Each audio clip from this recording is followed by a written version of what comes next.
তো বন্ধুরা ট্রেন্ডিংয়ে চলছে একটা ভিডিও, তো আমিও করে ফেলেছি। তো ভিডিওর আগে তো তোমাদের সাথে শেয়ার করা হয়নি, তো ভিডিওটা করার পর দেখো দারুণ লাগছে, মানে জাস্ট অসাধারণ।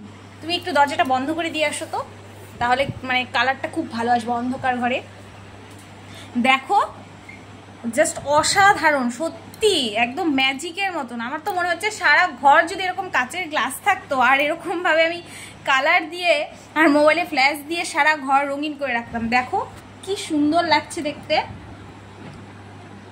সবাই হলুদ কালার ইউজ করলো, তা ইউজ করেই করেছিল ভিডিওগুলো, তা আমি রেড কালার, দেখো রেড কালার দিয়ে করলাম ভিডিওটা। তো কেমন লাগছে বলো তো তোমাদের? আমার তো জাস্ট অসাধারণ লাগছে, অসাধারণ দারুণ। আর এখানে ফেসটা রাখলে দেখো কি সুন্দর, মানে গ্লেজ করে মুখটা, দারুণ লাগে দেখো। তো আজকের ভিডিওটা এখানে শেষ করছি। তো এরকম ভিডিও তোমরা যদি দেখতে চাও তাহলে অবশ্যই আমার চ্যানেলটাকে সাবস্ক্রাইব করে দিবে। Thank you.